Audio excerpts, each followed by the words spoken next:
Welcome back. In this tutorial, we're going to see ways of triggering Apache NiFi. We're going to see how we're going to trigger using a process group, REST API, the toolkit, and side-to-side protocol.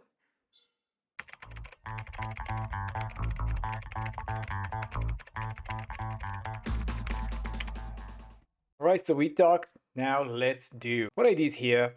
I've set up a couple of flows that will trigger this particular flow. So we have trigger using local ports, trigger using side-to-side protocol, trigger using toolkit, and trigger using REST API.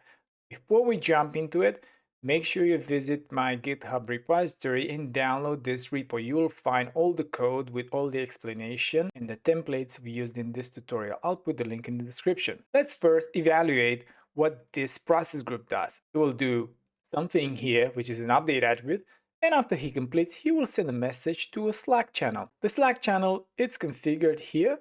So this is an empty Slack channel. The reason I've added it is because we want to see who it's interacting with my process group. So this is my process group that will do something. So let's go for the first option, triggering using local ports. The way this is set up, you have a process group here, uses an output port to communicate with an existing input port from PG2. So if we go here, we can see, I'll just, you know what, for this example, I will just stop the input port from this process. Let's jump into it and generate one flow file. This one will get queued in my connection between this process group to the other process group. And now let's open this. As a matter of fact, let me bring my Slack here so we can observe how in real time this happens. If you haven't seen how the put Slack operator is configured, please follow the link in the description or follow the link that just appeared on the screen. I have a tutorial on how to set up with Slack and how you can integrate it with Slack. If we open now this input port and we allow that flow to fulfill, we can see here, yes, PG triggered by other PG on the same flow. Great, so that demonstrates how we can trigger one process group using the output of another. But be mindful here, you have to make sure that the number of flows coming out of this process group equal to the number of times you want to trigger this target process group. Right, now let's go to our next example, how we can trigger a process group using the NiFi toolkit. If you haven't yet installed in NiFi toolkit or you haven't had experience working with NiFi toolkit, make sure you follow the link in the description where I have a couple of videos on how you can work with the NiFi toolkit, or follow the link that you see right now on the screen. So let's dig into it. What this processor will do, we'll just generate one flow file. We'll create one attribute called trigger owner. We'll label it with trigger by NiFi toolkit. This is going to be the message that you're going to see in Slack. So basically this is what's passed to the Slack connection. And then we use the output port to forward it to the input port of the processor that we want to run. If you want to trace this one, view connection downstream, and you can see the destination. This is what we're gonna trigger. Let's open a command line and let's navigate to our NiFi toolkit. I have it installed in my OPT NiFi toolkit. Let's go to the binary folder here. We're gonna run the cli.sh command, and we are going to have to run the NiFi PG start command. This particular command requires us to know the processor group ID that we are about to run. So how we gonna make that happen? So basically we can actually click on this particular process group, navigate to this operate UI, and then copy and paste group ID. But let's be smarter than that. Let's actually use the NiFi toolkit to derive that ID. So the way you do it, we want to list the processors at the flow level, which is the root level. So we're going to say NiFi PG list. This will give us all the processor that I have on the main canvas. And now you can see that we are in trigger PG option. So let's go and say PG list, PG ID now, and trigger options, paste that ID. And now we are inside this process group, and we want to find the trigger using toolkit ID. So it's trigger using toolkit ID. So this is what we're going to use next. We're going to start this processor. Before I send this input in, what I'll do, I'll stop the input port so we can actually see how that works. So the command is NiFi pg start pg id and the process group id. So we're not getting anything back, but if you go here and we refresh, we have a flow file in the queue and the processor, it's still in running state. But there's a catch here, which I forgot to mention. The initial entry point, which is generate flow, is scheduled to run every 300 seconds. I just put this as a safety. I just want to run it once and then allow myself enough time to stop the processor. How do we stop the processor? Basically, it's going to be a two-part command here. It's going to be a pg start and pg stop. And now the processor and all its components will be, or the process group and all its components will be stopped. So you can see here, but we still have one flow that it's here coming in the queue. So if we go to Slack and now we enable the input port, we can see pg triggered by NiFi toolkit. Great, so that's how we trigger it using the NiFi toolkit. What about the REST API? All right, so let's see here. You see, we don't have any connection to the flow, but there's a catch here. And for the ease of use, what I did in this example, I've constructed a process group inside the process group we are about to trigger.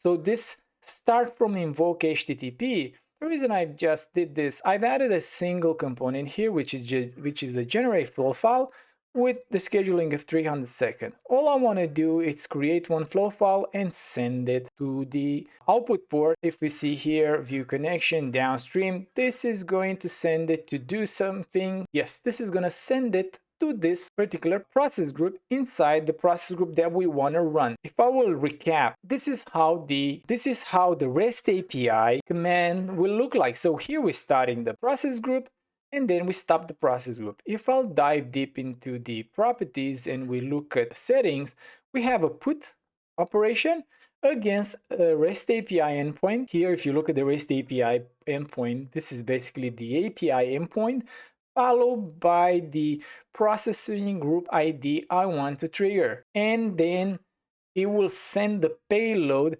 that comes in the flow file. So if you look here, this is my payload. Payload, it's very simple. We have the process group ID followed by the future state. If the processor is already in running state, nothing will happen. We will continue to be running. If it's in stop, it will be changed to running. And also another thing, the MIME type has to be of type application JSON. So if you will run this once, we're going to look at the payload, list the queue. This is the payload that's going to be sent to the NiFi REST API endpoint. So if I would to run once for this example, and do a refresh here, we can see that he already run, but now it's in running state, all of the components, the generate and the output port. But we have a flow generated. So now the job is done. We triggered the flow. What we want to do next, we want to replace the payload. So we have a replace text processor that will basically update the payload or the flow content.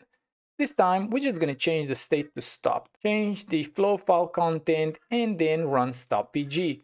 Stop PG uses the same process group and the same HTTP action, but now the payload is going to be different. So if you're going to run this one and go to the other page, we see that the particular process has been stopped. If I would let that in now and say start, we can see that the PG was triggered by REST API invoke HTTP. So that's how we would trigger process group using the REST API from inside the NiFi itself. Again, I don't do that on a normally basis, but that's an option. You know, normally I would go for the toolkit or for the direct input output port. Final stage, let's go and see how we can trigger this using a side-to-side protocol. If you guys didn't see my side-to-side mini-series setup, make sure you follow the link in the description and the link that just popped up now on the screen. So let's go ahead and see how this happens. First, you have to set up your site-to-site communication. On our target, or let's say client site, we have an input port and an output port. The output port will send data to our remote process group or RPG. How do you set up the RPG? I'm not going to go over that. It's in the description in the link. Follow those tutorials. They're going to explain the use case of the site-to-site. It's very important. It's very useful and very powerful. What do we want to do right now? After we have enabled site-to-site, and if we look at the remote ports, we can see here we have in this particular instance, which is 8082, which is my NiFi Pro 2. So if I would to generate one flow, for example, this RPG is going to receive data from PRD2. If I were to send one flow here, we see here that the flow that was generated in this NiFi instance now reached our NiFi instance where we have our process group that we want to trigger. This particular output port is then linked to our processing group that we want to trigger. Basically, we have the ability, let me just go here, empty this queue and start the output port and go here. What I'll do on the side, I will just push back in the Slack, and now we are going to trigger this particular component from outside the original instance. This is from a foreign NiFi instance that has a side-to-side protocol set up. Let's go and trigger this generate flow file. This generated one, and now we can see that the process group triggered by the trigger over side-to-side protocol from another instance. Alright, so to recap what we've done, we went over a series of possibilities on how we can trigger a particular process group in NiFi. So our first option would be local ports, having something being generated in a local process group, send over input ports, output ports, and then the outcome of that will be the triggering of your flow. Then we saw how we can use the NiFi toolkit to actually start and stop a particular process group. We then follow it up with how we can trigger using REST API, and we saw how invoke HTTP processor can help us with that. And finally, we went over a more complex approach where we have two NiFi instances linked together using side-to-side protocol and sending messages from one instance to another, this resulting in triggering our process group. We have multiple options of setting up processing group starts and stop, but this is up to you. This is just a short list of how you can start and stop a process group. You can use events, you can use SQS pools from Amazon or from any other queuing services. You can use events of a particular file getting dropped into an S3 bucket or particular records getting inserted into a database, and then you listen to that particular object. There are n possibilities. So I hope you guys enjoyed this tutorial, and I'll see you in the next one. Welcome back. In this tutorial, we're going to see ways of triggering Apache NiFi. We're going to see how we're going to trigger using a process group, REST API, the toolkit, and side-to-side protocol.